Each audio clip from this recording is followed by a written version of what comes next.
I'm Catherine Smith. I'm the event coordinator for the Maui Plein Air Painting Invitational 2018. And we have some fabulous, fabulous painters. You'll see them around town. You'll see them around the island. And this work is a representative of what you're going to see all during the week. On Wednesday night, we have a sale. We're going to have another sale on the weekend. We have our gala event, where there's still a few tickets left for our gala event on Friday, the 23rd. And that's going to be all the awards. The awards for Best in Show and a variety of other things, our Artist's Choice and our People's Choice, our Collector's Choice. And it's going to be a wonderful event if you want to come out to the Royal Lahaina Resort. And on the weekend, we have an art sale that goes on Saturday and Sunday. And this is one of our signature educational community events. And we thank you for coming. We're going to have other educational events coming up on the weekend. We have a panel discussion on Saturday from 3 to 4 p.m. And that will be artists talking about how they got started, talking about their inspiration and their perspiration in building a great career in art.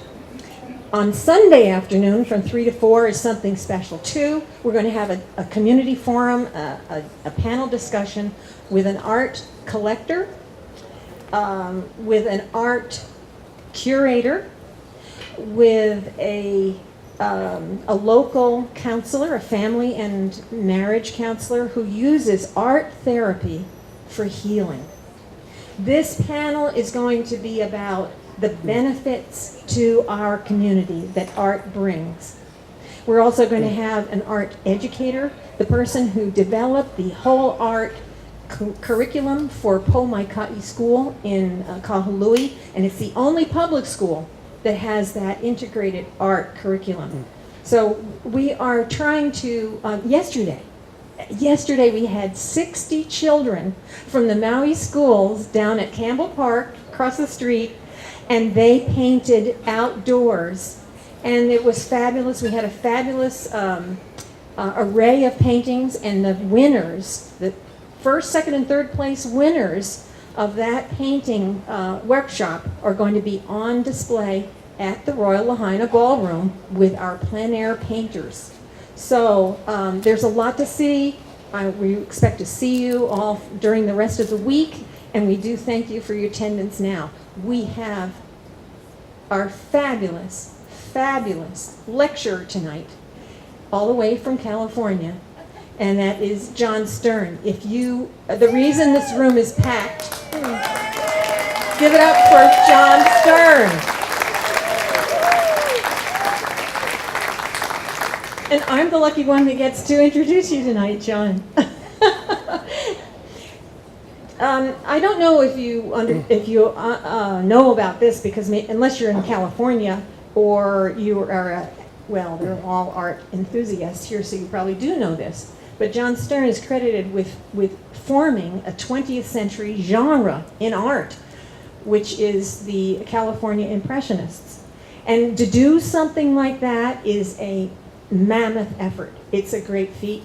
And he is famous world over as an art collector, as a curator. And we are so pleased to have him with us. Now, he has a new title, and he is Associate Director of the University of California Irvine Museum and Institute of California Art. I welcome Mr. John Stern.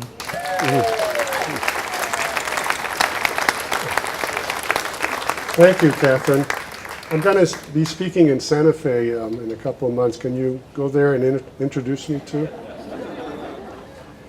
Well, welcome everybody. It is such a pleasure to be here without umbrellas. And we were all looking yesterday like it was going to happen again, but it didn't. So bless everybody for being here. The lecture this evening is a bit of an art history lecture. I'm going to be looking at 5 important artists through history and trace their influence about what was unique about their own style and trace that influence not only with their contemporaries, but also with artists that came much later. In fact, almost up to today, some of these artists are still influencing. So it's called Artists of Influence. Sorry, I was rule number one. Don't walk in front of the speaker with a microphone. I want to start out with a little bit of a light-hearted thing. Can anybody hear me anymore? Because I can't hear. Okay, so the next slide, please. A painting in a museum hears more ridiculous opinions than anything else in the world. That's Edmond de Goncourt. He was a French art critic, and I think he hit it right on. I like to walk around my museum and listen to what people say, and sometimes you wonder what it is they're talking about. Next, please. Without colors in tubes, there would be no Cézanne, no Monet, no Pissarro, and no Impressionism, Pierre-Auguste Renoir. This is in reference to the invention of the collapsible paint tube, which happened in 1841. Prior to that, if you wanted to paint outdoors, it was very, very difficult because oil paint in those days had to be kept at a constant simmer, and you had to stir it all the time in a studio to keep it from hardening up. Various ways were tried to take it out of the studio and work outdoors, but it didn't succeed until the invention of the collapsible paint tube, which is what we use today. So since 1841, it really allowed for artists to be painting outdoors or to be painting en plein air. Next, please. I cannot pretend to be impartial about the colors. I rejoice with the brilliant ones, and I'm genuinely sorry for the poor browns. Not many people know that Winston Churchill was an artist. And what he's talking about here is there's a psychological reaction to color. And color is very important. Depending on which color to use, you can create an emotion, or you can create a contrast, you can create drama. So everybody loves the bright colors. I always say color sells, and the poor browns don't get much recognition. Next, please. As my artist statement explains, my work is utterly incomprehensible and is therefore full of deep significance. This is what we get today, a lot of these things. And prior to the early part of the 1900s, painting was essentially objective. You paint what's in front of you. You're painting an object. Then with the advent of various forms of modern art, Cubism, abstract expressionism, it became subjective. And contemporary artists of this genre don't feel like they need to have something you can recognize. They reach you either through line, form, or color. And sometimes you, as I say, it's utterly incomprehensible, and you wonder why it's on the wall of a museum. Next, please. Not my museum, by the way. They couldn't find the artist, so they hung the picture. Self-explanatory. Next, please. The more minimal the art, the more maximum the explanation. So when it was objective, you didn't need anybody to tell you what you were looking at. When it's subjective, you need to know what the artist felt. It's important sometimes if the artist spent time in an institution or hated his mother. These things come out in his painting, so you have to know all that. Next, please.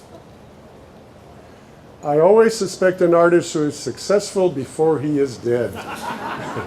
Edgar Degas. Also self-explanatory. There's an interesting story about Degas. Late in his life, after he'd become very, very famous, there was an auction of one of his early paintings that he essentially couldn't sell. And he went for a record price.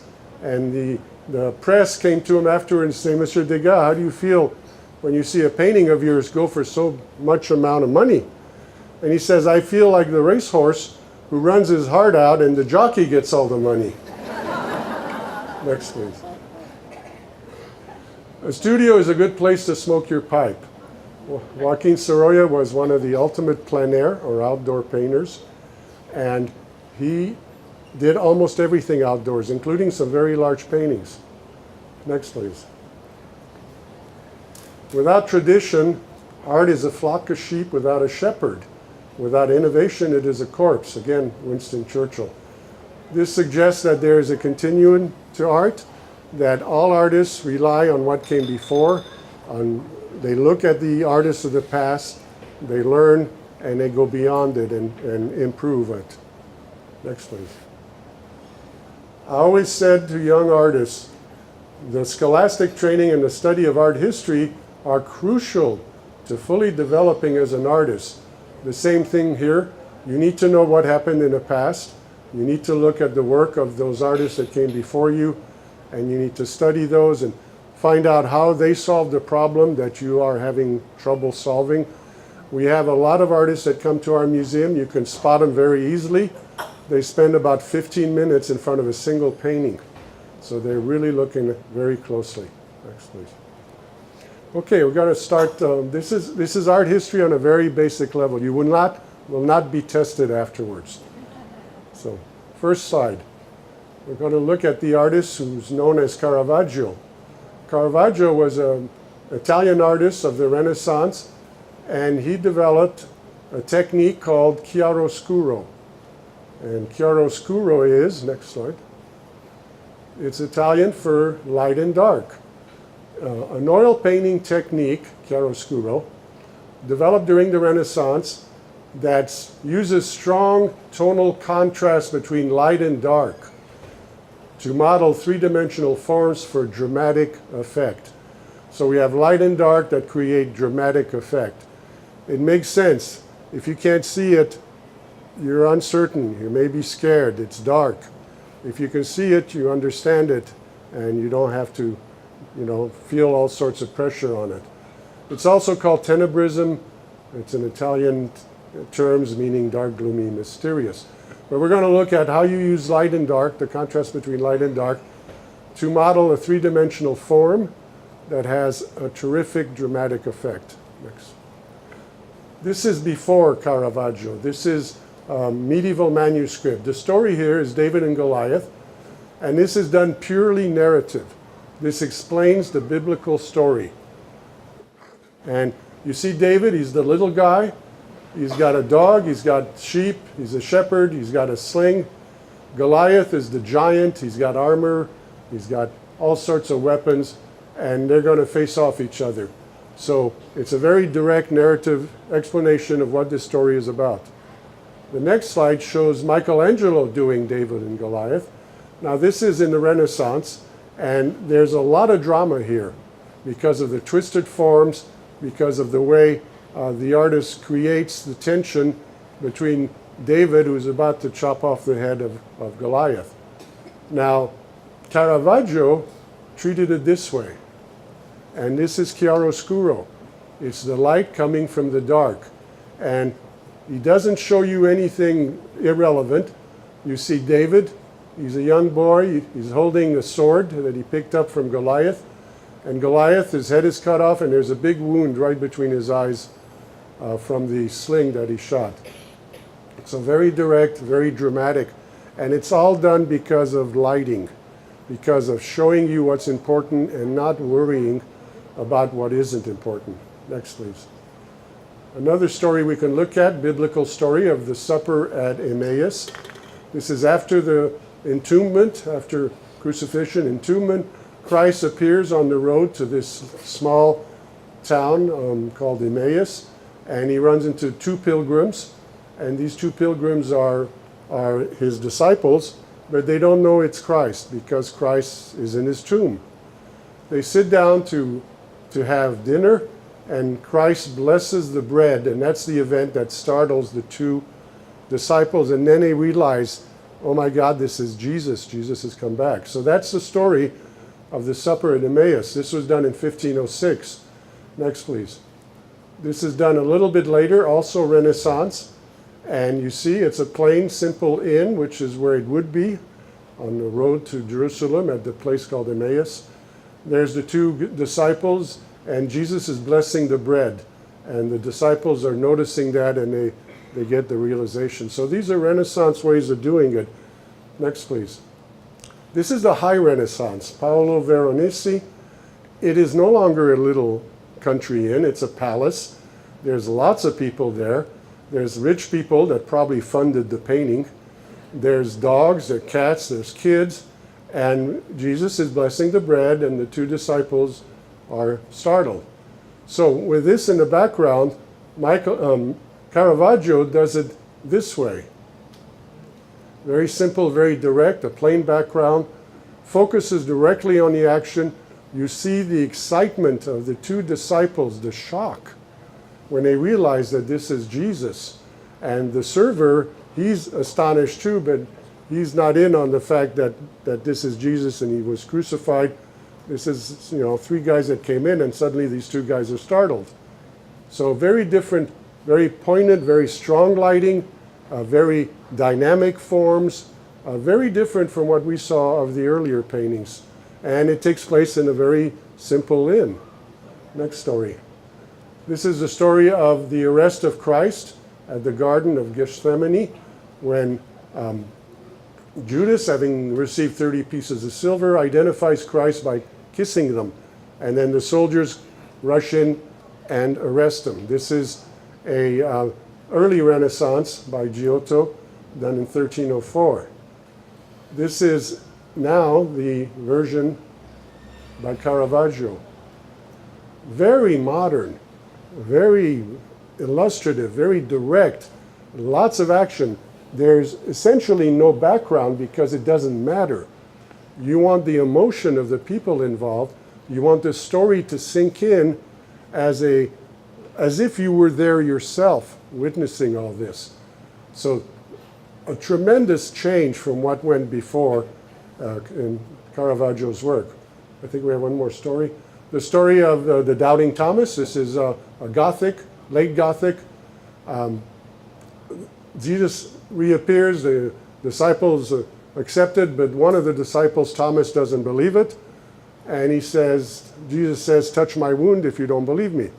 Next, please. This is a high Renaissance. Again, and it's in a castle. Remember the supper at Emmaus in the castle? There's all sorts of people there.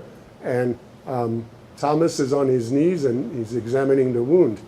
Now, Caravaggio did it this way. Very direct. Very much, I know, it'll spoil your dinner, so don't look too closely. But the message comes through, doesn't it? So, but look at the individuals. They're ordinary people. They're people that don't look like saints.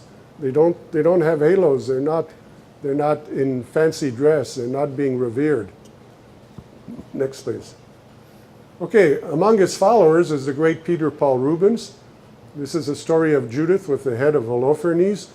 Most of the paintings during the Gothic, medieval, Renaissance were church stories. The church was the biggest patron of the arts. They needed artists to illustrate the stories of the Bible because most people could not read. So they had to be very direct, they had to reach people, and they had to carry the message. This is a message of Judith. It's a little bit gory. She's a Jewish widow, and this town is surrounded by the armies of Holofernes of the Seleucid Empire. She goes in, offers herself to Holofernes, and the next morning she cuts off his head and the armies disband. Next, please. Hello. Oh. This is a woman artist of the Renaissance, a very rare occasion, Artemisia Gentileschi. Again, the chiaroscuro is very clear here, and it focuses on what's important. This is the Annunciation when the angel comes down to tell Mary she's going to have a child. Next, please. Another follower is Rembrandt. Now, this is the story of Emmaus. Look how powerful this is. In the foreground, one of the disciples is bending over and kissing Jesus' hand when he realizes what has happened. The other one is still stupefied from what's going on. But Rembrandt puts the light on the table, and he doesn't light Jesus directly. Instead, he lights the disciple with a shock and awe So that's the message. Jesus is in silhouette, and he's a very strong statuesque presence. So, and in the background is one of the innkeepers working in the kitchen while this is happening. Next, please. They developed a whole school of artists that followed Caravaggio, and they like to use a candle, so it's called the Candle School. And this is Georges de Latour, a French artist of the late Renaissance, focusing on the angel that's come down because Joseph is having a dream. So your eye goes directly to the angel's face because it's prominently lit, and you follow his arm to Joseph, who's asleep and dreaming. Next, please. Another candle one, the Supper at Emmaus again. The shock of having, realizing that Jesus is the Christ because he's blessing the bread. Next, please. And this is in the 1770s, an English painter named Joseph Wright of Derby, they say in England. The blacksmith shop, it's the important part of the people. The rest of it is really not important. It sets the scene. But the important part are lit by the fire from the forge. Still more into the present, we have Henry Tanner, Daniel in the Lion's Den. Henry wants you to look at Daniel. Daniel is in the lit part of the painting. The rest of the painting is essentially dark. And what's in the dark? There's a bunch of hungry lions. And they're growling, and they're looking, they're sniffing. They don't know what this guy is, but they don't attack him. Daniel is quiet because he is certain that God will protect him. And he is just, ignoring what's around him. But we look at it, and there's a lot of dark space. There's a skull in the lower left foreground. That's the skull of the previous victim. And the lions are very menacing. Henry Tanner was a wonderful painter of biblical subject. The next painting shows Salome. Salome, what's lit up are, in effect, the tools of her trade, how she seduced Herod. Her face is in dark. She's evil. She's mysterious. Tanner's not going to show us her face, but he's going to show us what she's famous for. Next, please. Newell Wyeth, N.C. Wyeth. One of the first illustrations of the Treasure Island. This is Blind Pew. He's the character that first comes into the scene, knocks on the inn, and the little boy is startled to see this guy because he's looking for the captain. But the drama here is created by showing you what's important and not really worrying about the rest of it. Next, please. This is an etching by Martin Lewis. The light is the portable light that they're carrying as they're walking by. It's called Haunted. And the house in the background is completely dark. Again, if it's dark, it worries you. You're uncertain. You may be a little scared. And the light reassures you because you can see what it is. Next, please. Finally, I was watching TV, and this commercial came on. It's a Taco Bell commercial. And there it is, Caravaggio's Chiaroscuro in a Taco Bell commercial. So it's still here today. And this is a painting in the painting. Nobody moves. It's really a still in the commercial, and somehow they work in tacos. So, okay, next please. The next artist is Diego Velázquez, and he was Spanish, also of the late Renaissance. His strong influence is in realism. He was very direct and truthful about his portraits. He showed the people in his paintings with a dignified quality. He liked, like Caravaggio, to use a flat neutral background so that you look at what's important. And he uses a loose, expressive brushstroke when at the time, Renaissance artists would spend days and days and days getting every little detail and finally polishing the painting so you don't see any brushstroke. With Velázquez, you see the brushstroke. Next, please. Again, the story at Emmaus. We all know the story. Oh, look at on the lower right is a dog, And there's a cat, and on the lower left is a dog. So it's a nice, happy inn. Next, please. Here's Velasquez. Again, a very modern. The people, the disciples and Jesus, are like people you would see on the street at the time. Very ordinary. There's a strong dynamic quality to the shock, the expression of when Jesus reveals himself. And the background is rather simple. It's in an inn, after all. It's a small little country inn. The next one by Velasquez is a little bit earlier. It shows the same story, but it's in the background. This is the maid. He's focusing on the maid, who's an ordinary person doing an ordinary job. She's at the inn when Jesus and the disciples come together, and she's hearing this, and she's wondering what's going on. You know, her job is to clean up the place. Again, this dignified quality to ordinary people. Next, please. This is a high Gothic story, the Adoration of the Magi by Gentile di Fabriano, done in 1423.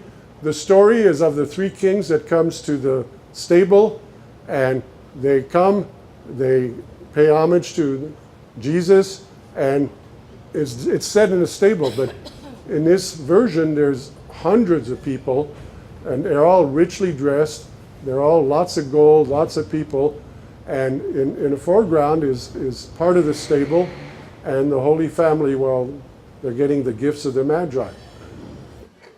Next, please. This is High Renaissance, the same thing. Again, it's set in a stable, but it's in the middle of a palace courtyard or something, and there's lots and lots of people. They're never in a story, but they're represented that way as a fantastic event where everybody came and everybody rejoiced, and there's peacocks on the roof. Next, please. This is Velasquez. It's just the three kings, their attendant, Jesus, Mary, and Joseph. Very simple, very direct, and the light is controlled so that you see what's important and you're not really concerned with the other. Next, please. This is a very famous Velasquez. It's called The Triumph of Bacchus, also called Los Borrachos, which means the drunkards. And it's an homage to the god Bacchus, the god of wine and partying. But look at the people around there. They were just walking down the street, and Velasquez probably said, "Come in here and pose for me." Ordinary people set in a mythological story. Very direct, very elegant, and just magnificent work. Velasquez was not discovered until the mid-1800s because he was in Spain, and all of his paintings were either owned by the crown, the king, and they ended up at the Prado Museum. Starting in the mid-1800s, artists began to go to Spain because of the intense light. They learned to paint color in Spain because in northern France, Paris, Antwerp, the Netherlands, there was not that bright, intense light. So when they got to Spain, they went into the museums and they said, "Oh, wow, look at this guy." And he became a very strong influence to people in the mid-1800s. Next, please. This is a typical royal portrait. Anthony van Dyck is not really a royalty, it's a noble woman, but she's set in a interior with the ruined columns in the back. She's wearing all her super rich clothes. Their wealth is showing. She's posed in a very elegant place. This is the typical portraits you see from the early 1600s into the 1700s. Velázquez, this is a portrait he did of Juan de Pareja. Juan was in Velázquez's household. He was brought to Spain as a slave, and Velázquez freed him and taught him painting, and he became a pretty good artist in himself. But look at the nobility in his face, and there's no grandiose jewels, there's no big outfits, there's no background. Very direct and very honest. Next, please. Oh, you went too far. Velázquez's most famous painting is called Las Meninas, which means the handmaidens. And this is the little royal princess with her two handmaidens, one on each side. Then there's the figures from the court. There's a couple of little people, there's a dog. In the background, there's the captain of the guard coming through the door. And then off to the left is Velázquez himself painting the scene. Now, next to Velázquez, you see there's a mirror. And way in the back there, between the lighted door and Velázquez, and in the mirror is the viewer, in effect us. But it is the king and queen of Spain. They are looking at Velázquez painting their daughter. And Velázquez, this painting is very typical of what he loved to do. He loved to have figures in the foreground, the big dark space, and then light emanating from the deep background. So, next slide, we have John Singer Sargent painting in 1882's The Daughters of Edward Bois, and we have the same setup.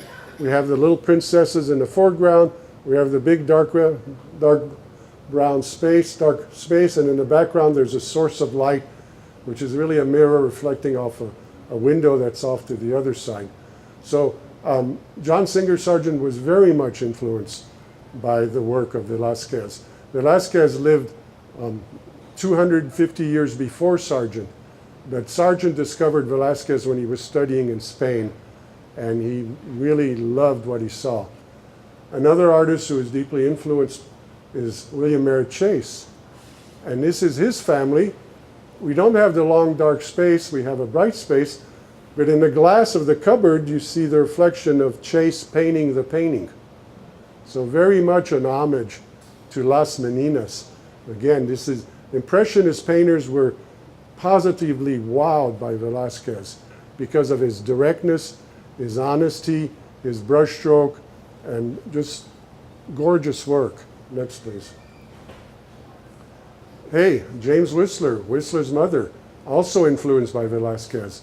Nobility of the single person, in this case the mother, the simple background, and the direct approach to representing the subject. Next, please. This looks like a Velázquez, and it's by Edouard Manet, artist in France who was the big supporter of the Impressionists, of Monet and his friends. And this looks exactly like it could be a Velázquez, the way it's posed and the way the paint is treated, and the honesty of the faces of the people, the nobility of the poor blind musician, all Velázquez. Next, please. This is another Manet. Now, it's a completely different setting, but we have a worker. We have the barmaid. She has been dignified. She's the center of this painting. There's the big space in the background, which is really a mirror reflecting where we are. And we are the gentleman with the mustache that's ordering his drink, and he's being shown in the mirror. So very interesting use of all these techniques that Velázquez did, but at the Folies Bergère. And I don't think Velázquez would have liked being there. Okay, the most iconic of the Stoic paintings, Grant Wood. And this is an honest and direct, ordinary people being shown with a nobility, elegance, very clearly influenced by Velázquez. Next. Oh, now we're going to go to Joaquin Sorolla. Sorolla is a Spanish Impressionist, and he lived 1863, 1923. He was active in the 1880s, 1890s, early 1900s. One of the most influential painters for Impressionism. His work comes out of French Impressionism, but he goes a lot farther with it in terms of color and brushwork. If you ask artists, who do they really respect today in this room, I bet you all of them will say Sorolla. And then another group of them will say an artist named Levitan, which I'll show you later. Now, Sorolla liked to paint. He's the one who said, you know, the studio is good for smoking a cigar or the pipe, because he's outdoors. Next, please. This is a typical Sorolla painting. He's on the coast of Valencia. That's the fishing boat. They're coming in. This woman has purchased some fish, and she's about to go home. The fishing boats in Valencia go out real early in the morning. By noon or 1 o'clock, they're back. And then the boats have to be dragged onto the sand. That was before they had tractors. So they used ox teams, and I'll show you one of those later. One of Sorolla's most famous paintings that really made him famous is this next one, which is called Another Marguerite. if you remember the story of Faust and Marguerite, she killed her own child.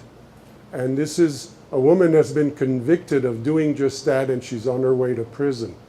So a very different feel to the painting, but this is what this painting brought Sorolla to the attention of all the art critics in Spain and in Europe.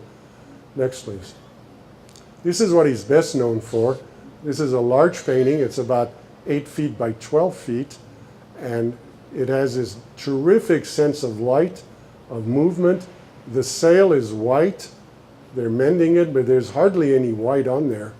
There's all sorts of other colors. The white is only in the very highlights. After all, if you use white, how do you make it brighter? And so I remember when I attended a lecture with a great artist named George Carlson, and he said, there is no such tube as sunshine. So you have to create the effect of sunshine. Next, please. This is the cattle hauling the boat out of the water onto the sand. This is the return of the fishermen, and this is before they used tractors, which they did after that. But look at the terrific reflection, the movement of the water, the light, the massive presence of the oxen, and the movement of the boat as it's bobbing and bobbing. Next, please. If you ever get a chance to see a Sorolla exhibition, go in, because you don't see very many out here. The best place to see Sorolla in America is the Hispanic Society of America in New York. They have a large room with a whole series of murals that he did of the various provinces of Spain. This is a sketch, a plein air sketch of water, rocks, and sun. There's a lot of colors in his painting that don't exist in nature, but he is not trying to capture the exact color of the rocks. He's trying to capture the effect of that intense sunlight on those bright rocks reflecting off that water and creating this marvelous mixture of color. Next, please.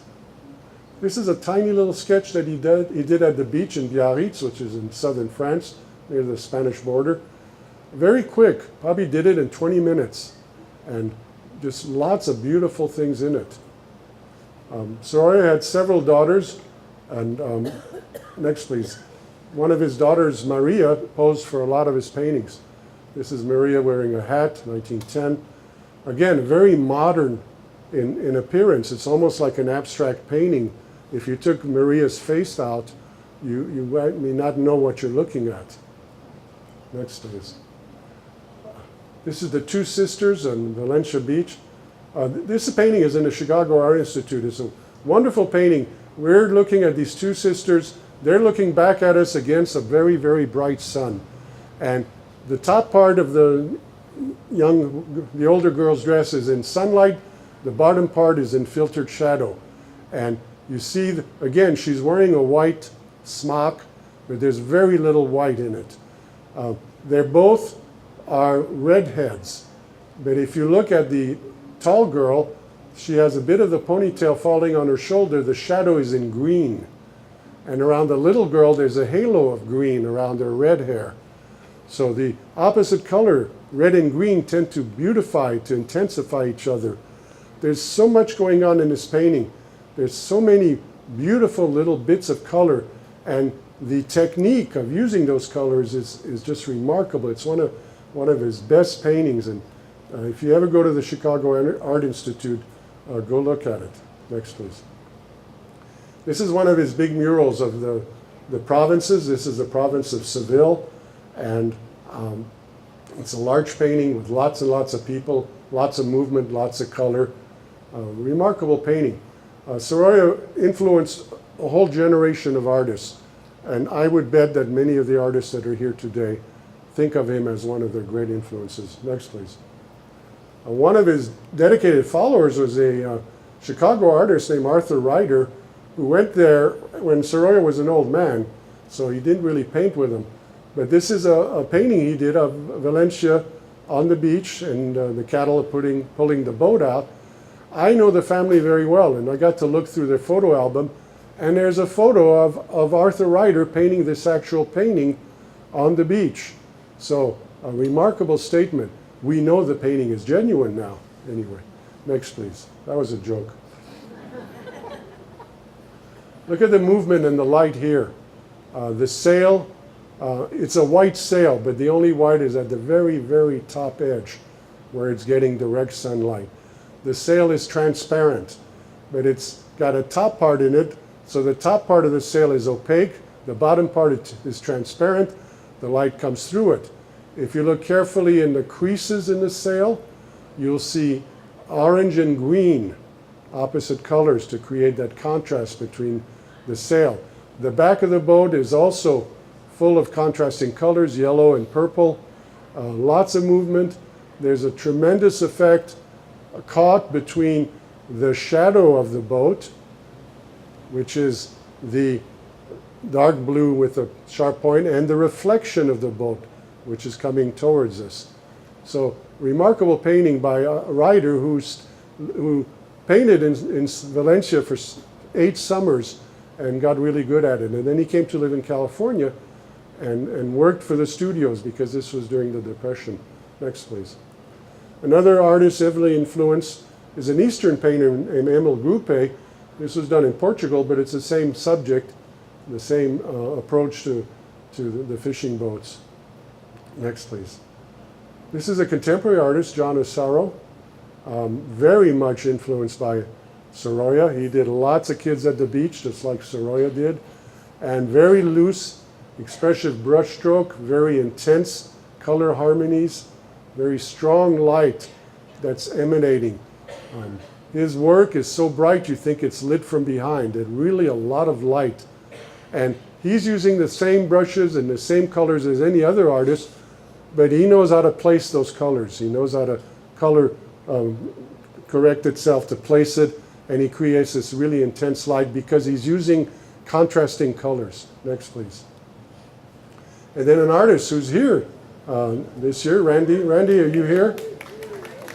Randy. Randy is one of the best painters, but he has lousy titles. Anyway, this is painted in Lahaina in 2013.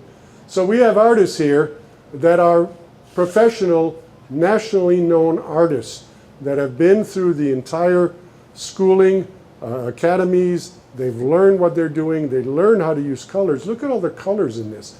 Look at the red awning and the green band next to it. The yellow wall and the blues and purples next to it. So, good job, Randy. Next, please. Oh, James Whistler. Whistler is known for his invention of tonalism. And tonalism is when you use very few colors, but lots of tones of those colors. And he developed the blue night scene. And the blue night scene is a much better way to create a clear night as opposed to a dark, murky night. Next, please. This is one of his tonal paintings. It's called Crépuscule in flesh and green. Crépuscule means dusk, but you can get more money if you use the French term, crépuscule. Just like plein air, you know. You get more money for plein air. Don't call it outdoors. Next, please. But these are tonal paintings because there are very few colors, but lots of different tones of those colors. This is one of his blue night scenes, and it was painted in Chile when he was there. And it's a very moody and very mysterious effect. This is tonalism was something that a lot of artists adopted and used. Next, please. Here's another famous tonal painting, the Nocturne in Blue and Gold. And Whistler started using the term nocturne, which is a musical term for Debussy and, you know, the Moonlight Sonatas. Those are nocturnes. But since he's painting moonlight, he decided to call them nocturnes. And he uses the blue night scene to very great effectiveness because you can see a lot in the painting. Next, please. This is a very mysterious tonal painting, very little detail, but a terrific mood. When you use very few colors and lots of tones of those colors, you create a very calm, very relaxing, very poetic painting. The painting doesn't challenge you with a lot of colors. It's very relaxing, very poetic. Next, please. And his most famous painting, the Nocturne in Black and Gold, The Falling Rocket, This is a fireworks show along the Thames in London. This is the painting that got him into a suit against John Ruskin, the critic, who said this was a terrible painting and it was way overpriced and blah, blah, blah. And Whistler showed what a clever guy he was. He was able to deal with all sorts of stuff. The prosecuting attorney said, how much you want for this painting? And he said some huge sum. He said, how long did it take you to paint? He said, well, maybe 8 hours, maybe 10 hours. And he said, you have the gall to charge that much for 8 hours work? He says, no, I charge that much for 30 years of knowledge so I could paint something like this. Anyway, he won the case, but he alienated the jury. And they gave him the very lowest coin of the realm, a halfpenny, as damages. And he was broke, so he went to Venice and started doing etchings, which he could sell very cheaply. Next, please. This is a night scene before the Blue Night scene, before Whistler. The artist shows you the selected items by having them in the light. You can't see anything else. You don't know what kind of landscape it is. Very dark, murky. This is the way all artists painted night scenes before Whistler started using blue. Next painting. This is by Jean-François Millet, one of the Barbizon. Again, beautiful moonlight effect. The sheep are lit from the top, but the rest of it is just a mystery. It's dark. And that was part of the intent, to keep it mysterious. Next. This is probably the most famous blue night scene in the world. This is Starry Night by Van Gogh. You can see that it's a night scene. There's the moon, there's stars, and all sorts of other stuff. But the village is perfectly visible, and you know it's night, but you can see a lot in it. Next, please. Frederick Remington loved to use the blue for his night scenes. This was done in 1907, and if this was a brown night scene, you wouldn't be able to see half of what you can see. So it enabled him to show a lot more detail, but create the cool effect of night. Next, please. This is done in Hawaii. Lionel Walden, night fisherman, blue night scene that was done right here in Hawaii. Next, another Lionel Walden, moonlight, again, it's a blue night scene. This is painted in Kahala in 1929. Next. Granville Redmond, a great California painter who loved to do blue night scenes. He originally did the brown night scenes and then later developed into using the blue. So you get this really cool effect. You get this mysterious feeling of the night. The moon is just above the picture plane. The moonlight is falling and hitting the marsh. A very, very mysterious and very strong painting. Next, please. Frank Taney Johnson, this great Western painter, began doing nocturnes because of what we saw in Whistler. And he developed his technique so much that in the US it was called the Johnson moonlight technique. So this is a watercolor of a rider in the moonlight, but you can see lots and lots of detail. Next is one of his oils that he really became famous for, these night scenes at the adobes in New Mexico and places like that. You know it's night, it's very cool, but there's a lot of detail. Next, please. Perhaps the most famous blue night scene painter is Maxfield Parrish. A lot of his paintings are done with this blue, which came to be called Parrish blue. So it used to be Whistler's blue, but now it's Parrish blue. Next, please. And this is by Mary Pettis. This was painted here 2011. Is Mary here? Hey, Mary. Oh, you're with the Minnesota crowd. Anyway, perfect example of a night scene that's got clarity. It's got drama. It's got emotion. And you can see what it is. Next, please. Another artist who was here last year, John Lasseter, who's not here this year, painted this view of Lahaina at night. We were with some friends, the Pistillos, driving back from dinner, and we were on the Lahaina bypass, and we saw these two guys painting with their lights on and lights over the easels, and we thought, who are these nuts? And it turned out to be Jason Saccharin and John Lasseter. And the painting that Jason painted won Best in Show, and I'll show you that later. Next, please. Okay, this is the other artist. I myself had never heard of the artist until about 15 years ago. I've been in the arts all my life, and I taught art history. I've done lots of lectures, lots of books. I started asking artists, who do you really respect? They said Sorolla, and then many of them said Isaac Levitin. I said, who? Well, Isaac Levitin was a Russian artist. He didn't live very long. He died at the age of 39, and he's known for his landscapes of mood.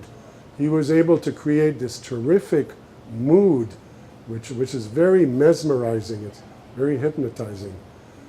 I'm going to show you one of his early works. He was only 16 when he did this, so we know he was good. And he was so good. He was of a Jewish family, and at the time, Jewish people were not allowed to live in Moscow. But he was spotted as an excellent artist. He had some big sponsors. They sent him to the university, to the academy in Moscow, and his family was allowed to live in Moscow.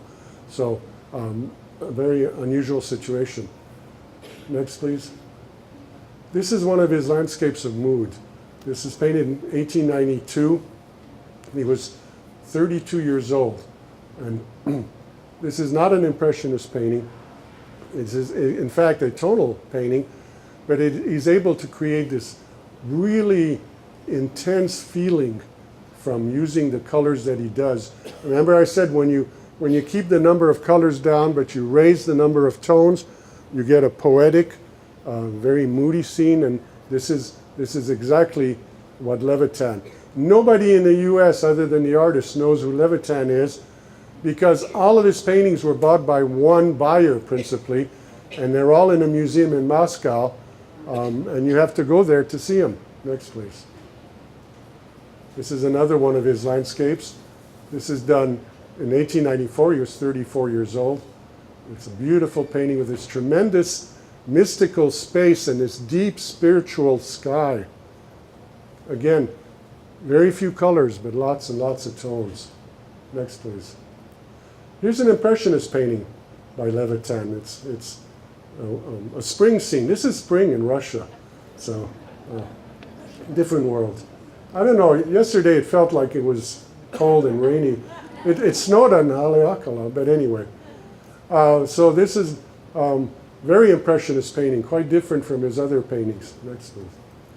Another Impressionist painting, but again with a lot of really deep space, a tremendous sense of clear light. This was done when he was 35. Next, please. This is one of his mystical ones. It's a tonal painting. There's a lot of symbolism here. There's some mystery to it. It's called Spring. The fields are flooded, and the trees are in the water.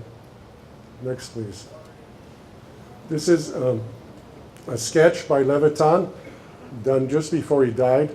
A quick little sketch. Again, I would have loved to have seen what this painting would turn out as a final work, but very, very moody. And then I think we have one more. This was done the year he died.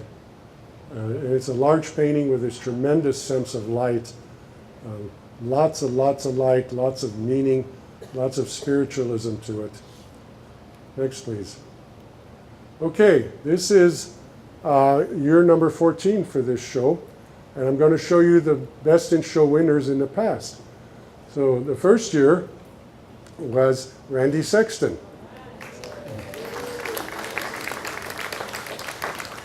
What I liked about this painting, it was a hard time judging all these shows, but Randy is showing us the shady side of a sunny lit building. And all the light that's hitting the wall, hitting that character, is reflected from the parking lot and reflected on there. So it's a different approach. It's a very difficult approach because you're using indirect light to create the scene. So very, very well done, and neat little motorcycles. Next, please. The next one in 2007 was Jacobus Bas. Jacobus is here. I like this painting. It wasn't a very big painting, but it had the action of the place. This is where the whale trips or sold and boarded. And there's a lot of movement, and there's a lot of busy color. In the foreground, there's a beautiful purple shadow of that tree, and next to it is the road, the blacktop, which is fully lit by the sun, but you wouldn't know it was fully lit by the sun if it wasn't next to the shadow. I always say your brightly lit areas are only as good as your shadows next to them. Otherwise, you don't create that contrast. So lots of movement, very French in its feeling. Next, please. The third year was Ronaldo Macedo, who is Ronaldo here. Probably busy painting a masterpiece. But this is Makawa, Cowboy Town. Very beautiful painting, as almost everything he does. Next, please. Then 2009, we had Billy O'Donnell from St. Louis. Billy O is a character, and he discovered that a certain Hawaiian beer, when you take the cap off, there's a little Hawaiian word, and you can learn Hawaiian that way inside the bottle cap. So he learned a lot of Hawaiian. Next, please. This is George Allen's, a beautiful little painting. George was one of the original artists here. He lives in Hawaii. And this is, again, very much an impressionist painting. Lots of everyday activity, lots of bright color, lots of movement. Next, please. This is a pastel by Clark Mitchell. And pastel painters are different. I love watching pastel painters. We have 4 pastel painters here this week, and there's some of their work are in a miniature auction there, so take a good look at it. Pastel paintings are completely different in their approach to oil painting, but it takes just as much skill to create something like this as if he was painting in oil. Next, please. Carlton Kincaid won in 2012. Carlton is here. I saw him earlier. Oh, there he is way in the back. I like this because there was this beautiful sense of the movement of the light, the wind going through the palm trees, and again, we're looking at the shady side of the house with a lot of the light coming from the side. Very well handled, lots and lots of movement. Next, please. This is by the late Ken Oster. Ken was a wonderful, wonderful guy, wonderful painter, and he won in 2013 for this gorgeous view of Lahaina looking down from the hills. Next, please. Another Randy Sexton. He won in 2014. This, of course, is the sugar mill, and this is one of the last years it was in operation. But a lot of the artists went there and painted the sugar mill. It was a beautiful subject. Very painterly in its approach. Painterly is the opposite of linear. Linear is when you have very tight, very precise edges, very precise details. Painterly, it's like he smeared it on real fast and you can tell it's paint. But he creates a really gorgeous painting. Next, please. This is in 2015, Hulai Chong. And when you look at this painting, it looks like it's made of steel. It really very convincing treatment of the light, of the textures, and it is also what we call contre-jour, which means backlit. The light is coming from behind the subject as opposed to directly hitting the subject. So it's a little different approach to painting. Next, please. Then in 2016, it was one of those two nuts that was painting in the dark, Jason Sakran. This is a large, beautiful painting, and people loved it. Next, please. Then last year's painting was Leon Holmes. Is Leon here? Leon is from Australia, and this is the year that they closed the plant. And he's painting an homage to the sugar plant. That's the sugar plant. The sun is setting behind it. It's dark and gloomy. There's a stormy sky over it. It's the end of the plant. The last employee and last car is leaving the plant and coming towards it. Doesn't it give you goosebumps? Next, please. So, I have the unenviable job of having to judge 2018, but I know it's going to be difficult because this organizing group, the Maui Arts, is making it tougher because they're inviting great artists instead of incompetent ones. I could do it better if there was a lot of incompetent artists. Next, please. Go buy a great painting. So, do it. Thank you very much, folks.